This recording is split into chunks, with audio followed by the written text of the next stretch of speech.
पहले शादी और फिर उसी कहानी का खूनी अंत। दिल्ली पुलिस का वो कांस्टेबल जिस पर अपनी पत्नी की हत्या का आरोप था, अब खुद भी मौत के मुंह में जा चुका है।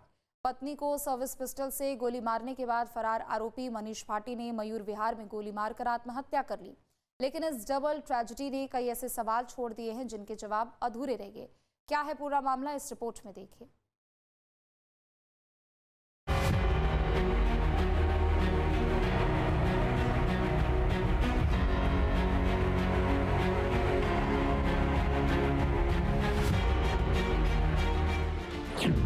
पत्नी का कातिल खुद भी खत्म, वर्दी वाले कातिल का खूनी अंत।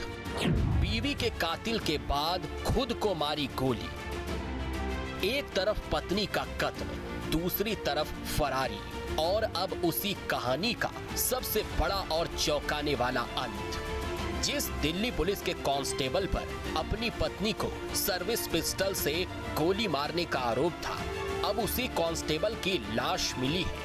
मयूर विहार में उसने कथित तौर पर खुद को गोली मार ली और मौके पर ही उसकी मौत हो गई। अब इस सनसनीखेज केस में आरोपी की मौत ने कई सवालों को हमेशा के लिए अधूरा छोड़ दिया है। पत्नी प्रियंका भाटी की हत्या के बाद से फरार चल रहा दिल्ली पुलिस का कांस्टेबल मनीष भाटी मंगलवार को मयूर विहार इलाके में मृत मिला। जानकारी के मुताबिक मनीष ने खुद को गोली मार ली। सूचना मिलते ही पुलिस और फॉरेंसिक टीम मौके पर पहुंची। इलाके को घेरकर जांच शुरू की गई और घटना स्थल से तमाम साक्ष्य जुटाए गए। पत्नी की हत्या के बाद से फरार था आरोपी कांस्टेबल। मयूर विहार में खुद को गोली मारकर की आत्महत्या। मौके पर ही हुई आरोपी मनीष भाटी की मौत। पुलिस और फॉरेंसिक टीम ने शुरू की जांच। इस्तेमाल किए गए हथियार और अन्य साक्ष्यों की जांच जारी। यही मनीष भाटी जिस पर अपनी पत्नी प्रियंका की हत्या का आरोप लगा था, सोमवार तड़के करीब 3 बजे कल्याणपुरी इलाके में LBS अस्पताल के पास दोनों स्कूटी से पहुंचे थे। रास्ते में विवाद हुआ, दोनों सड़क किनारे रुके, बहस बढ़ी और फिर एक गोली ने इस रिश्ते का हमेशा के लिए अंत कर दिया। आरोप है कि मनीष ने अपनी सर्विस पिस्टल से प्रियंका के सीने में गोली मार दी। घायल प्रियंका को राहगीरों ने अस्पताल पहुंचाया, लेकिन डॉक्टर्स ने उसे मृत घोषित कर दिया। वारदात के बाद आरोपी मौके से फरार हो गया था। वारदात के बाद पुलिस ने जब जांच शुरू की तो कई ऐसे सुराग मिले जिन्होंने इस मर्डर केस को और गंभीर बना दिया। घटना स्थल के CCTV कैमरों में पूरी वारदात रिकॉर्ड हुई। फॉरेंसिक टीम ने सबूत जुटाए और फिर सामने आई प्रियंका की वो लिखित शिकायत जो उसने पहले से ही पति के खिलाफ थाने में दी हुई थी।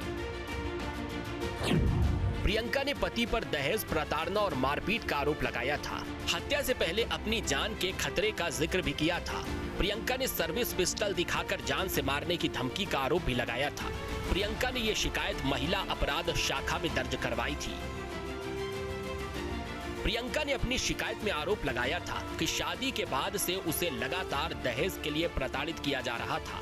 उसने लिखा था, पति शराब पीटकर मारपीट करता था, गला दबाने की कोशिश करता था और कई बार सर्विस पिस्टल सिर पर रखकर जान से मारने की धमकी भी देता था। प्रियंका ने पुलिस की सुरक्षा मांगी थी, लेकिन अब वही शिकायत उसकी मौत के बाद सबसे बड़ा सबूत बन गई है। जांच में पहले ही सामने आ चुका है कि पति पत्नी के बीच लंबे समय से विवाद चल रहा था। पड़ोसियों के मुताबिक दोनों के बीच अक्सर झगड़े होते थे। प्रियंका ने पहले ही अपने पति के खिलाफ दहेज, प्रताड़ना, मारपीट और जान से मारने की धमकी की शिकायत दर्ज कराई थी। पुलिस के मुताबिक घटना स्थल के CCTV फुटेज इस पूरे मामले का अहम सबूत है। जांच में यह भी सामने आया है कि पति पत्नी के बीच लंबे समय से विवाद चल रहा था। प्रियंका ने अपनी शिकायत में यह भी आरोप लगाया था कि पति का शादी के पहले किसी दूसरी महिला से संबंध था और वो दूसरी शादी करना चाहता था। हालांकि पुलिस इन सभी आरोपों की जांच कर रही है, लेकिन इस बीच हत्या के आरोपी कांस्टेबल मनीष भाटी ने खुद को गोली मारकर आत्महत्या कर ली है। एक दिन पहले पत्नी की हत्या, CCTV में कैद कत्ल, अगले ही दिन आरोपी की मौत। इस सनसनीखेज केस में अब दोनों मुख्य किरदार दुनिया में नहीं है।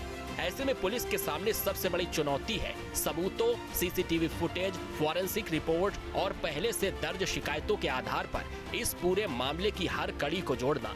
लेकिन सबसे बड़ा सवाल यही है, क्या अगर प्रियंका की शिकायत पर समय रहते प्रभावी कार्यवाही होती तो क्या आज उसकी जान बच सकती थी? अगर पुलिस समय रहते आरोपी मनीष भाटी को गिरफ्तार कर पाती तो उसकी जान बचाई जा सकती थी।